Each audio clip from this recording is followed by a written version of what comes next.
ಇಷ್ಟ ಆಯಿತು. ತುಂಬ ಒಳ್ಳೆ ಅರ್ಥಗರ್ಭಿತವಾಗಿದೆ. This generation they have to know all these things. ಮಕ್ಕಳಿಗೆ ತಂದೆ ತಾಯಿದು ವ್ಯಾಲ್ಯೂ ಗೊತ್ತಾಗಿದೆ. ತುಂಬ ಸ್ಯಾಕ್ರಿಫೈಸ್ ಮಾಡ್ತಾರೆ ಪೇರೆಂಟ್ಸು. ಚೆನ್ನಾಗಿ ತೆಗೆದಿದ್ದಾರೆ. ಎಲ್ಲರ ಆ್ಯಕ್ಟಿಂಗು ತುಂಬ ಚೆನ್ನಾಗಿದೆ.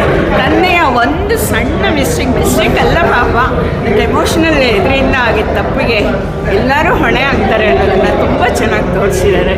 Really happy. ಅಷ್ಟೇ ಅವ್ರ ತಂದೆ ಹೋಗ್ಬಿಟ್ಟಿದ್ದಾರೆ ಅಂತಲೇ ನಾವು ಅಂದ್ಕೊಂಡಿದ್ದು. It is really astonishing. ಗೊತ್ತಾಗಿದ್ದೆ ನನಗೆ ಆಶ್ಚರ್ಯ ಆಯಿತು. ಒಳ್ಳೆ ಐಡಿಯಾ ಮಾಡಿದ್ದಾರೆ. But it is a great ಇದು ಪೇರೆಂಟ್ಸ್ ಡಿಸಿಷನ್ನು ಸ್ವಲ್ಪ ನಿಧಾನವಾಗಿ ತೊಗೊಂಡಿದ್ರೆ ಮಕ್ಕಳ ಭವಿಷ್ಯ ಚೆನ್ನಾಗಾಗ್ತಾಯಿತ್ತು. ನಥಿಂಗ್ ನೈಸ್ ಅಷ್ಟೇ. ನನಗೆ ಒಳ್ಳೆ ಆ್ಯಕ್ಟಿಂಗು ಎಲ್ಲ ಬೆಸ್ಟ್ ಆ್ಯಕ್ಟರ್ಸ್ ಎಲ್ಲರನ್ನೂ ಸೆಲೆಕ್ಟ್ ಮಾಡಿದ್ದಾರೆ. ಕ್ಷಮಿಸಿಬಿಡು ತಂದೆ ಸಿನಿಮಾ ನೋಡ್ಕೊಂಡು ಬರ್ತಾ ಇದ್ದೀವಿ. ಇದರಲ್ಲಿ ಪ್ರತಿಯೊಂದು ಪಾತ್ರಗಳು ಚೆನ್ನಾಗಿ ನಟನೆ ಮಾಡಿದ್ದಾರೆ. ಶ್ರೀಮಂತ್ ಅವ್ರು ಕೂಡ ಮೊದಲನೇ ಬಾರಿಗೆ ನಾಯಕ ನಟನಾಗಿ ಮಾಡಿದ್ದಾರೆ ಈ ಸಿನಿಮಾದಲ್ಲಿ. ಭಾಳ ಚೆನ್ನಾಗಿ ಅಭಿನಯಿಸಿದ್ದಾರೆ. ಆಮೇಲೆ ಗೋವಿಂದ ಅಂತ ಒಂದು ಕ್ಯಾರೆಕ್ಟರ್ ಬರುತ್ತೆ, ಮೂಕ್ ಸುರೇಶ್ ಅವ್ರು ಮಾಡಿದ್ದಾರೆ. ಚೆನ್ನಾಗಿ ಮಾಡಿದ್ದಾರೆ. ಬಟ್ ಎಂಡಲ್ಲಿ ಒಂದು ಮೆಸೇಜ್ ಇದೆ. ಸೊಸೈಟಿಗಾಗಲಿ ಪ್ರತಿಯೊಬ್ಬ ಮನುಷ್ಯ ಆದರೂ ತಿಳ್ಕೊಳ್ಳೋಂಥ ಒಂದು ಮೆಸೇಜ್ ಇದೆ. ಇದು ಕಂಪ್ಲೀಟಾಗಿ ಕೌಟುಂಬಿಕ ಚಿತ್ರ. ಫ್ಯಾಮ್ಲಿ ಸಮೇತ ಬಂದು ಕೂತು ನೋಡೋ ಅಂಥ ಚಿತ್ರ. ಇದರಲ್ಲಿ ಏನಪ್ಪ ಮೆಸೇಜ್ ಅಂತ ಅಂದರೆ, ಸುಳ್ಳು ಅನ್ನೋದು ಒಂದು ಈ ಗರ್ಭದಲ್ಲಿರೋ ಮಗು ಥರ ಒಂದಲ್ಲ ಒಂದಿನ ಆಚೆ ಬಂದೇ ಬರುತ್ತೆ. ಸೊ ಒಬ್ಬ ಗೌರ್ಮೆಂಟ್ ಅಧಿಕಾರಿಯಾಗಿದ್ಕೊಂಡು ತನ್ನ ಮಗನಿಗೆ ಒಳ್ಳೇದಾಗಲಿ ಏನೋ ವಿದೇಶದಿಂದ ಏನೋ ಒಂದು ಮಾಡ್ಕೊಳಕ್ಕೆ ಹೋಗ್ತಾರೆ. ಸೊ ನಾನು ಸ್ಟೋರಿ ರಿವೀಲ್ ಮಾಡಲ್ಲ, ನೀವು ಬಂದು ನೋಡಿದ್ರೆ ಗೊತ್ತಾಗುತ್ತೆ. ಸೊ ಅದರಿಂದ ಫ್ಯಾಮ್ಲಿಗೆ ಏನೆಲ್ಲ ಎಫೆಕ್ಟ್ ಆಗುತ್ತೆ. ಕೊನೆಗೆ ಅವರು ಉಳಿಲಿಲ್ಲ, ಅವ್ರ ಮಗನ ಜಾಬು ಉಳಿಯೋದಿಲ್ಲ. ಸೊ ಏನೇ ಒಂದು ನಾವು ತಪ್ಪು ಮೋಸ ಸುಳ್ಳು ಮಾಡೋಕ್ಕೆ ಮುಂಚೆ ಯೋಚನೆ ಮಾಡಬೇಕನ್ನೋದು ಈ ಸಿನಿಮಾ ನೋಡೋದ್ರಿಂದ ಗೊತ್ತಾಗುತ್ತೆ. ಏನಿರೋದು ಹಣೆ ಬರೋದಲ್ಲ ಅದು ಹಾಗೇ ಆಗುತ್ತೆ. ನಾವೇನೋ ಹಣೆ ಬರ ಚೇಂಜ್ ಮಾಡೋಕ್ಕೆ ತಿದ್ದಕ್ಕೆ ಹೋದರೆ ಅದು ರಿವರ್ಸ್ ಆಗುತ್ತೆ. ಇಲ್ಲೂ ಅದೇ ಆಗಿದ್ದು.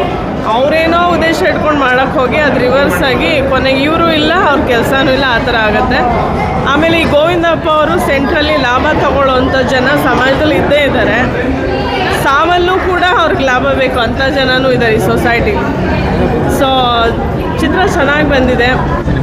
ಭಾಳ ಚೆನ್ನಾಗಿದೆ. ಒಂದು ಅಪರೂಪದ ಕಥೆಯನ್ನು ತಗೊಂಡು ಸುರೇಶ್ ತುಂಬ ಚೆನ್ನಾಗಿ ತಗೊಂಡೋಗಿದ್ದಾರೆ. ಒಂದು ರೀತಿಯಲ್ಲಿ ನಾವ್ಯಾರೂ ನಿರೀಕ್ಷೆ ಮಾಡ್ದಲೇ ಇರೋವಂಥ ಒಂದು ಕಥಾಹಂತರ ಇದರೊಳಗಡೆ ಇದೆ. ನೋಡೋರಿಗೆ ಸಂತೋಷ ಆಗುತ್ತೆ. ಮತ್ತು ಒಂದು ಸಮಸ್ಯೆ, ನಿರುದ್ಯೋಗದ ಸಮಸ್ಯೆ ಈ ಕಾಲದ ತರುಣರನ್ನ ಹೇಗೆ ಕಾಡ್ತಾ ಇದೆ, ಅದಕ್ಕೆ ವಯಸ್ಸಾದವರು ತಂದೆ ತಾಯಂದಿರು ಹೇಗೆ ಒಂದು ನೋವನ್ನು ಅನುಭವಿಸ್ತಾರೆ, ಯಾವ ಪರಿಸ್ಥಿತಿಗೆ ಬರ್ತಾರೆ ಅನ್ನೋದೇ ಸಿನಿಮಾದಲ್ಲಿ ಗೊತ್ತಾಗುತ್ತೆ. ಆತ ತಾನು ದೂರ ಆಗಬೇಕು ಅಂತ ಹೊರಟಿದ್ದಿದೆಯಲ್ಲ, ಅದು ಅವನ ಜವಾಬ್ದಾರಿ. ಆಮೇಲೆ ನಿಜವಾಗ್ಲೂ ಏನಾಗುತ್ತೆ, ಅಷ್ಟು ಸುಲಭ ಅಲ್ಲ. ಬದುಕಿದ್ದವನು ಸತ್ತಿದ್ದೀನಿ ಅಂತ ಹೇಳೋದಾಗಲಿ ಅಥವಾ ಬೇರೆ ಯಾವುದೇ ರೀತಿಯಾಗಿ ಪ್ರತಿಕ್ರಿಯೆ ಕೊಡೋದಾಗಲಿ ಅಷ್ಟು ಸರಳ ಅಲ್ಲ.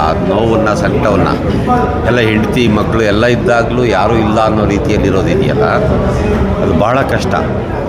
ಮನರಂಜನೆಯ ಮಾಧ್ಯಮದ ಮೂಲಕ ಸಶಕ್ತವಾದಂಥ ಒಂದು ಸಂದೇಶವನ್ನು ಸಿನಿಮಾ ಮುಖಾಂತರ ಕೊಡೋದಕ್ಕೆ ನಿರ್ದೇಶಕರು ಭಾಳ ಚೆನ್ನಾಗಿ ಸಿನಿಮಾನ ನಿರೂಪಿಸಿದ್ದಾರೆ, ಈ ಕಥಾಹಂದರವನ್ನು. ಯಾಕೆಂತ ಹೇಳಿದ್ರೆ, ಒಂದು ನಿರುದ್ಯೋಗದ ಸಮಸ್ಯೆ, ಆ ನಿರುದ್ಯೋಗದ ಸಮಸ್ಯೆಯ ಮಧ್ಯೆ ನಡೆಯುವಂತಹ ಒಂದು ಜ್ವಲಂತ ಏನಿದೆ ಇವತ್ತಿಗೂ ಕಾಡುವಂತಹ ಒಂದು ಸಮಸ್ಯೆಯನ್ನು ಒಂದು ಕೇಂದ್ರ ಬಿಂದುವಾಗಿಟ್ಕೊಂಡು ಒಂದು ಚಿತ್ರಕಥೆಯ ಮೂಲಕ ಭಾಳ ಚೆನ್ನಾಗಿ ಮಾಡಿದ್ದಾರೆ. ಸೊಗಸಾದ ನಿರೂಪಣೆ ಮತ್ತು ಒಂದು ರೀತಿ ಕುತೂಹಲ ಕೂಡ ಇದೆ. ಅನಿರೀಕ್ಷಿತ ತಿರುವುಗಳು ಪಡೆಯುತ್ತೆ ಸಿನಿಮಾಗಳಲ್ಲಿ. ಈ ಸಿನಿಮಾದಲ್ಲಿ ಭಾಳ ಚೆನ್ನಾಗಿ ಮಾಡಿದ್ದಾರೆ. ಕಲಾವಿದರೆಲ್ಲರೂ ಕೂಡ ತುಂಬ ಚೆನ್ನಾಗಿ ಅಭಿನಯ ಮಾಡಿದ್ದಾರೆ.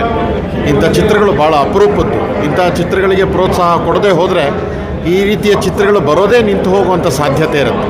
ಹಾಗಾಗಿ ಪ್ರೇಕ್ಷಕರು ಇಂಥ ಸಿನಿಮಾಗಳನ್ನು ನೋಡಿ ಚಿತ್ರತಂಡವನ್ನು ಪ್ರೋತ್ಸಾಹ ಮಾಡಬೇಕು ಅಂತ ನನ್ನ ಅಭಿಪ್ರಾಯ. ಪ್ರತಿಯೊಬ್ಬರ ಜೀವನದಲ್ಲೂ ನಡೆಯಬಹುದಾದಂತಹ ಘಟನೆ ಇದಾಗಿದೆ. ಇದು ಕೇವಲ ಒಂದು ಸಿನಿಮಾದ ಮಿತಿಯಲ್ಲಷ್ಟೇ ಇಲ್ಲ. ಇದನ್ನು ನೋಡಿದಾಗ ಎಷ್ಟೋ ಜನ ಅವರ ಮನೆಯಲ್ಲಿ, ಅವರ ಕುಟುಂಬದಲ್ಲಿ ಅವ್ರಿಗೆ ಮದುವೆ ಆಗದೇ ಇರೋವಂಥದ್ದು, ಆ ಹುಡುಗನು ಮದುವೆ ಆಗದೇ ಇರೋವಂಥದ್ದು, ಉದ್ಯೋಗದ ಸಮಸ್ಯೆ, ಆ ಔದ್ಯೋಗಿಕ ಕಾರಣಕ್ಕೋಸ್ಕರ ಅವರು ಪಡುವಂತಹ ಪಡಿಪಾಟ್ಲುಗಳಿರ್ಬೋದು, ಇವೆಲ್ಲವೂ ಕೂಡ ತುಂಬ ಚೆನ್ನಾಗಿ ಮನದಟ್ಟು ಮಾಡುವಂತೆ ಚಿತ್ರವನ್ನು ಮಾಡಿದ್ದಾರೆ. ನಮಸ್ತೆ. ಸಿನಿಮಾ ಒಂದು ಅರ್ಥಪೂರ್ಣವಾಗಿತ್ತು. ಇತ್ತೀಚಿನ ಸಿನಿಮಾಗಳೆಲ್ಲ ಕಮರ್ಷಿಯಲ್ ಸಿನಿಮಾಗಳಾಗಿ ಬರೀ ಅದರಲ್ಲಿ ನಾವು ಸಾಹಿತ್ಯಕ್ಕಿಂತ ಹೆಚ್ಚಾಗಿ ಸಂಗೀತವನ್ನು ನಾವು ನೋಡ್ತಾ ಇರ್ತೀವಿ. ಫೈಟಿಂಗು ಮತ್ತು ಮ್ಯೂಸಿಕ್ಕು ಇಂಥ ಒಂದು ಕಾಲದಲ್ಲಿ ಈ ಒಂದು ಸಿನಿಮಾ ನಮ್ಮ ಕಾಲದಲ್ಲಿ ನಾವು ಕುಟುಂಬ ಸಮೇತರಾಗಿ ನೋಡ್ತಾ ಇದ್ದಂತಹ ಸಿನಿಮಾಗಳ ತರಹ ಇದು ಒಂದು ಸಿನಿಮಾ ಇತ್ತು. ಮತ್ತು ಇದರಲ್ಲಿ ತಂದೆ ಮತ್ತು ತಾಯಿ ಹಾಗೂ ಮಗನ ಸಂಬಂಧ, ಇವುಗಳ ಮೌಲ್ಯಗಳು ಹೇಗಿರುತ್ತೆ, ಜೀವನದ ಮೌಲ್ಯ ಅಂದರೆ ಏನು, ಇದ್ರ ಬಗ್ಗೆ ಅವರು ತುಂಬ ಚೆನ್ನಾಗಿ ಸಿನಿಮಾನ ಮಾಡಿದ್ದಾರೆ. ಎಲ್ಲರೂ ಕೂತು ನೋಡುವಂತಹ ಸಿನಿಮಾ ಇದು. ನಿಜವಾಗ್ಲೂ ಚೆನ್ನಾಗಿರುವಂಥ ಸಿನಿಮಾ ಅಂತ ಹೇಳಲಿಕ್ಕೆ ಇಷ್ಟಪಡ್ತೀನಿ. ಚೆನ್ನಾಗಿ ಮೂಡಿ ಬಂದಿದೆ. ನಮ್ಮ ಗುರುಗಳಾದಂಥ ಮುಖ್ಯರಸ ನಿರ್ದೇಶನ ತುಂಬ ಚೆನ್ನಾಗಿ ನಿರ್ದೇಶಿಸಿದ್ದಾರೆ. ಈಗಿನ ವಿವಾಹಕ್ಕೆ ವಿವಾಹ ಆಗಬೇಕು ಅಂದರೆ ಏನೆಲ್ಲ ತೊಡತೆಗಳು ಬರ್ತವೆ, ಗೌರ್ಮೆಂಟ್ ಕೆಲಸ ಬೇಕೇ ಬೇಕು ಅಂತ ಹೇಳುವಂಥ ಈ ಸಮಾಜದಲ್ಲಿ ಆ ಅಪ್ಪ ಮಗನ ಸಂಬಂಧ ಆಗಿರ್ಬೋದು ಹಾಗೂ ಕಥೆನ ತುಂಬ ನೀಟಾಗಿ ಕಟ್ಕೊಂಡ್ಬಿಟ್ಟಿದ್ದಾರೆ. ಸೊ ಈ ಚಿತ್ರಕ್ಕೆ ಒಳ್ಳೆಯದಾಗಲಿ ಅಂತ ಕೇಳ್ಕೊತೀನಿ. ಎಲ್ರಿಗೂ ಒಳ್ಳೆಯದಾಗಲಿ. Thank you. ಸಿನಿಮಾದಲ್ಲಿ ತಿರುವುಗಳು ಯಾವ ರೀತಿ ಬಗ್ಗೆ ಯಾವ ರೀತಿ ಸಿನಿಮಾದಲ್ಲಿ ತಿರುವುಗಳು ಏನಾದರೂ? ಸಿನಿಮಾದಲ್ಲಿ ತುಂಬ ತಿರುವುಗಳು ಬರ್ತವೆ. ಅದರಲ್ಲಿ ತನ್ನ ತಂದೆ ಸತ್ತಿಲ್ಲ ಅಂತ ಗೊತ್ತಾದಾಗ ಆ ಮಗನ ತೊಳ್ಳಾಟಗಳಾಗಿರ್ಬೋದು, ಮತ್ತು ಆ ಸಿನಿಮಾದಲ್ಲಿ ಆ ಕಥೆನ ಹೇಗೆ ನೈಜವಾಗಿ ಚಿತ್ರಿಸಿಕೊಟ್ಟಿದ್ದಾರೆ ಅಂದರೆ ಪ್ರತಿಯೊಂದು ಹಂತದಲ್ಲೂ ನಮಗೆ ಈ ರೀತಿ ಆದರೆ ಹೇಗೆ ಅನಿಸ್ಬೋದು, ಸಮಾಜ ಹೇಗೆ ನೋಡುತ್ತೆ ಅನ್ನೋದನ್ನು ತುಂಬ ಚೆನ್ನಾಗಿ ಚಿತ್ರಿಸಿ ಕೊಟ್ಟಿದ್ದಾರೆ. ಕೊನೆಗೂ ತನ್ನ ತಂದೆ ಸತ್ತಾಗ ಆತನ ತೊಳ್ಳಾಟಗಳಿರುತ್ತಲ್ಲ, ಬದುಕಿದ್ದು ಸತ್ತ ಹಾಗೆ ಅನ್ನೋದೊಂದು ಇರುತ್ತಲ್ಲ, ಸೊ ಆ ಥರ ಸ್ಥಿತಿ ಯಾವ ವ್ಯಕ್ತಿಗೂ ಬರಬಾರ್ದು ಅನ್ನೋದನ್ನು ತುಂಬ ಚೆನ್ನಾಗಿ ಚಿತ್ರಿಸಿಕೊಟ್ಟಿದ್ದಾರೆ ನಮ್ಮ ಗುರುಗಳು. ಸೊ ತುಂಬ ಸಿನಿಮಾ ಮತ್ತು ತುಂಬ ಚೆನ್ನಾಗಿ ಬಂದಿದೆ. All the best for the ಕ್ಷಮೆ ಇರಲಿ ತಂದೆ ಟೀಮ್. ಸೊ ಫಿಲಮು ತಂದೆ ಮಗಂದು ಸ್ಟೋರಿ, ಇದನ್ನು ರಾಷ್ಟ್ರ ಪ್ರಶಸ್ತಿಗೆ ರೆಕಮೆಂಡ್ ಮಾಡುವಂತ ನಾನು ವಿನಂತಿ ಸರ್. ಮಧ್ಯಮ ವರ್ಗದಲ್ಲಿ ನಡೆಯುವಂಥ ಸಾಮಾನ್ಯ ಜನದ್ದು ನಡೆಯುವಂಥ ಕಥೆ ಅನ್ಸುತ್ತೆ. ಇದು ನಿಜ ಜೀವನದಲ್ಲಿ ಎಷ್ಟೋ ಈ ಥರ ನಡೆದೋಗಿದೆ. ಆದರೆ ಅಲ್ಲಿ ತಂದೆ ಕರ್ತವ್ಯ, ಮಗನ ಭವಿಷ್ಯ ರೂಪಿಸೋಕ್ಕೆ ಎಷ್ಟು ಒತ್ತಾಡ್ತಾರೆ, ಏನೆಲ್ಲ ಮಾಡ್ತಾರೆ. ಅದಕ್ಕೋಸ್ಕರ ಒಂದು ಸಣ್ಣ ತಪ್ಪಾಗಿ ಅದು ತುಂಬ ಅಂದರೆ ಅವ್ರು ತುಂಬ ನೋವು ತಿಂತಾ ಇರ್ತಾರೆ. ಫ್ಯಾಮಿಲಿ ಅದ್ರ ಜೊತೆಗೆ ಮಗನಿಗೂ ನೋವು ತಿಂತಾರೆ. ಲಾಸ್ಟಲ್ಲಿ ಭಾಳ ಬೇಜಾರಾಗುತ್ತೆ. ಅವರು ಒಂದು ಮಾತು ಹೇಳ್ತಾರೆ, ನಾನು ಸತ್ತು ಬದುಕ್ತಾ ಇದ್ದೀನಿ ಅಂತ. ಅದು ಕೇಳಿಸ್ಕೊಳ್ತಾ ಇದ್ದಾಗ ನಮಗೆ ಒಂದು ನಿಜವಾಗ್ಲೂ ಕಣ್ಣಲ್ಲಿ ನೀರು ಬರ್ತಾ ಇತ್ತು. ಎಷ್ಟೋ ಮನೆಗಳು ಈ ಥರ ಆಗುತ್ತೆ. ಕೊನೆಗೆ ಲಾಸ್ಟಲ್ಲಿ ನಮ್ಮ ಪ್ರಕಾರ ನಿಜ ಜೀವನದಲ್ಲಿ ಏನಾದರೂ ಆಗಿದ್ದರೆ ಆ ಮಗ ಅವನಿರೋವರೆಗೂ ಕೊರ್ಗಿ ನಮ್ಮ ಅಪ್ಪನಿಗೆ ಈ ಥರ ಮಾಡುತ್ತಲ್ಲ ಅಂತ ಅಂದ್ಬಿಟ್ಟು, ಯಾಕೆ ನೀವು ಬರಬೇಡ ಅಲ್ಲೇ ಇರು ಅಂತ ಒತ್ತಿ ಹೇಳ್ತದ. ಮತ್ತು ಅವನು ಅದನ್ನು ಅರಗಿಸ್ಕೊಳ್ಳೋಕೆ ಅವನಿಗೆ ಆಗ್ತಾ ಇರಲ್ಲ. ತುಂಬ ಕಷ್ಟಪಡ್ತಾ ಇರ್ತಾರೆ. ತುಂಬ ಚೆನ್ನಾಗಿ ಮಾಡಿದ್ದಾರೆ. ಮೇಡಮ್ ಎಷ್ಟು ಚೆನ್ನಾಗಿ ಆ್ಯಕ್ಟ್ ಮಾಡಿದ್ದಾರೆ, ಒಳ್ಳೆ ಆ್ಯಕ್ಟ್ ಮಾಡಿದ್ದಾರೆ. ಸೂಪರ್ ಆ್ಯಕ್ಟಿಂಗ್, ಪ್ರತಿಯೊಬ್ಬ ರಿಯಾಲಿಟಿ. ಅವ್ರ ತಂದೆ ಪಾಠವರು ತುಂಬ ಚೆನ್ನಾಗಿ ಮಾಡಿದ್ದಾರೆ. ತುಂಬ ಮತ್ತು ಏನು ನೆಕ್ಸ್ಟ್ ಮುಂದೇನು ಅನ್ನಂಗೆ ಲಾಸ್ಟಲ್ಲಿ ನಾನು ಬಂದ್ಬಿಡ್ಬೇಕು ಅಂತ ತೀರ್ಮಾನ ತೊಗೊಂಡು ಬಂದು ಅರ್ಧ ದಾರಿಲಿ ಅವ್ರು ಆಕ್ಸಿಡೆಂಟ್ ಆದಾಗ ನಮಗೆ ಒಂಥರ ಶಾಕ್ ಆಗೋಯ್ತು. ಅಷ್ಟು ಬೇಗ ಹೋಗ್ಬಿಟ್ಟಲ್ಲ ಅಂತ ಅನಿಸ್ತಿತ್ತು. ಅದು ಒಟ್ಟು ತುಂಬ ಚೆನ್ನಾಗಿದೆ. ಒಂದು ಸುಳ್ಳು ಯಾವ ಥರ ತಗೊಂಡೋಗುತ್ತೆ ಕಥೆನ ಅನ್ನೋದು. ಒಂದು ಸುಳ್ಳು ಹೇಳೋದ್ರಿಂದ, ಏನೋ ತ್ಯಾಗ ಮಾಡೋದ್ರಿಂದ, ಮತ್ತು ಆಮೇಲೆ ಎಲ್ಲ ಟರ್ನ್ ಆಗೋದು, ಅವೆಲ್ಲ ಕಥೆಗಳು ಚೆನ್ನಾಗಿದೆ. ನೋಡ್ಬೋದು. ಸುರೇಶ್ ಸರ್ ಅವ್ರ ಜೊತೆ ಒಂದು ಸುಮಾರು ಸೀರಿಯಲ್ಗಳಲ್ಲಿ ಆ್ಯಕ್ಟ್ ಮಾಡಿದ್ದೀನಿ ನಾನು. ಮತ್ತು ಮೇದ್ಯ ರಸಾಯನ್ ಅಂತ ಒಂದು ಆರ್ಟ್ ಆಫ್ ಲಿವಿಂಗೋಸ್ಕರ ಒಂದು ಆ್ಯಡ್ ಮಾಡಿದ್ವಿ.